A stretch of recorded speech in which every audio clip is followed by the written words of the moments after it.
Yan, ito naman bali yung mga kasunod ang ano natin, kaparis nung pinrito natin kanina. May kaparis yun para magiging perfect ang kanin sinangag. Ang kaparis ng sa umaga sa almusal kung may time pa, pero pagka wala ng time, yun, wala ng time magluto, busy. Pero pagka may commander in chief, general, may magluluto. Ganito lang, painitin lang ng gusto ang kawali para hindi siya dumikit. Mas maganda yung mga ibang ginagawa nila yung buhaghag pagka ano, kaso naman masyadong matigas pagka buhaghag pag hindi sanay. Pero pag mga tayong sanay na, walang problema. Lalagyan lang natin ng konting pampalasa, siyempre ang magic sarap, para naman hindi siya masyadong walang kalasa-lasa.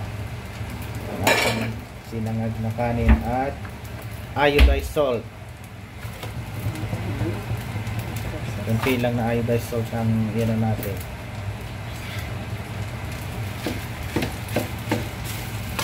Mix lang natin ng kunti na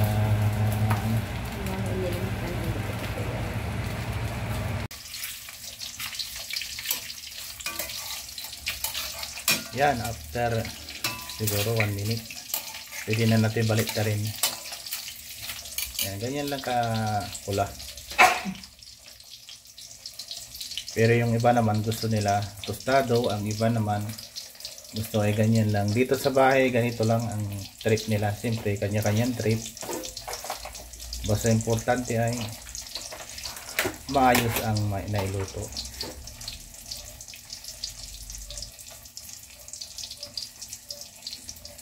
So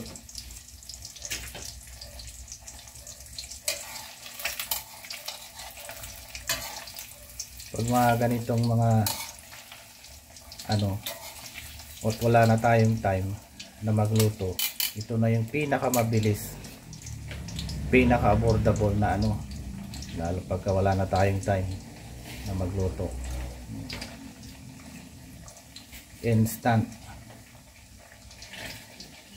prito na lang ng konti, okay na. Pag hindi na ubos sa almusal, pwede rin sa ano, lagyan nyo lang ng tissue mga body, para yung mantika na nag-exist ay hindi masyadong mamantika. Iyan ay optional lang naman. Pagka walang tissue, walang problema din.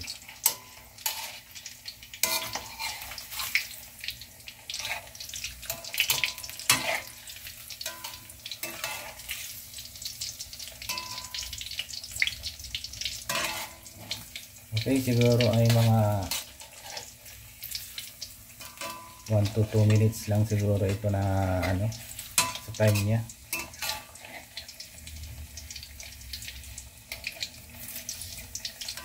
Huwag masyadong malakas yung apoy, yung mga nagpiprito. Dahil pagka nagmamadali, gusto nila ay talagang pagkasalpak, okay na. Pangalawang batch, nahuhulog na ng aking chip.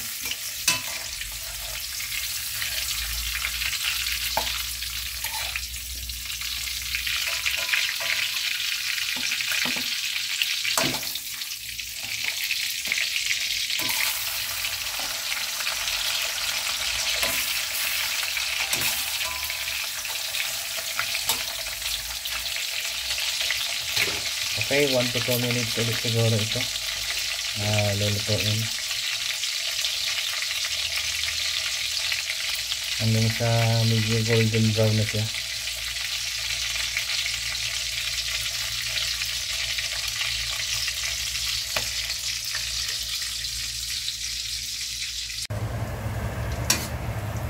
Okay, pwede na natin hanguin ulit ang second batch. Ganito lang mga buddy ang tamang pero yung may iba gusto nila toasted kasi ang iba pambaon, lalo na yung nag-opisina gusto nila yung mga toasted ng konti. Ang iba naman ay tamang lang sa mantika.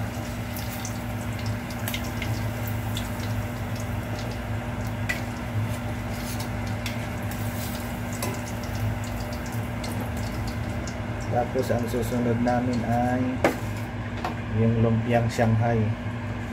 Ito ay binalot na namin, inirit na, ready to cook na lang siguro mga buddy na ito. Pagka wala nang time talaga na magluto, maraming trabaho, ito na yung ito ay madali lang ito mga buddy. Parehas lang din ang ng apoy na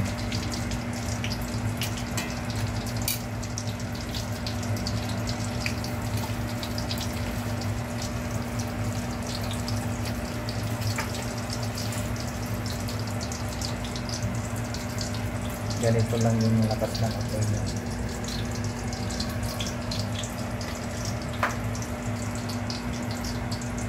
Madali kasi ito masunog ang kanyang wrapper pagka malakas yung apoy.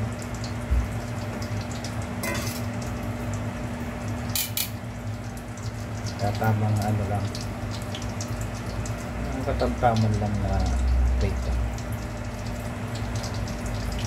1 to 2 minutes lang siguro yung mga 1 minute lang ang pagitan yung siguro ng interval lang pag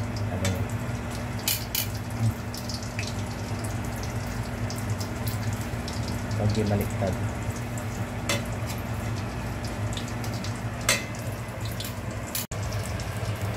Okay, ganito lang yan mga buddy 1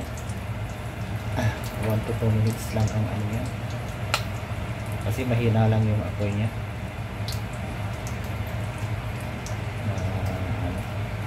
Para perfect na naman ang yung mga baguhan lang, para sa mga baguhan lang ito na yung mga veterano ay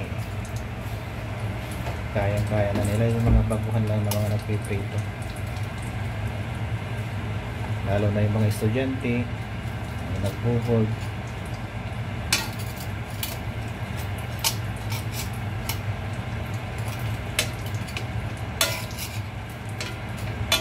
Ganyan lang na golden brown, hindi nyo yan masusunog hanggat medyo mahina yung apoy, huwag lang masyadong lalakasan.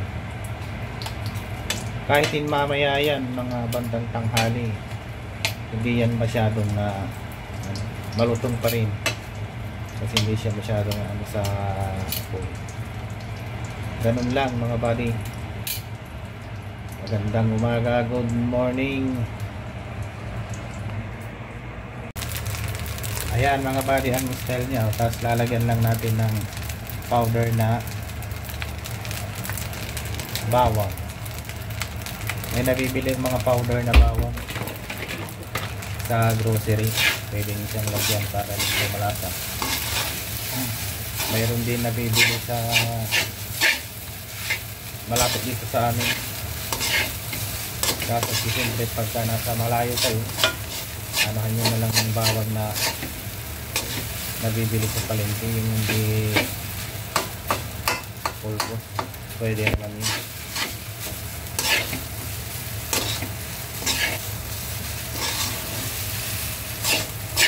Pwede rin natin mixan yan ng itlog, pwede rin yan ng mixan ng hotdog, chow pan ang labas.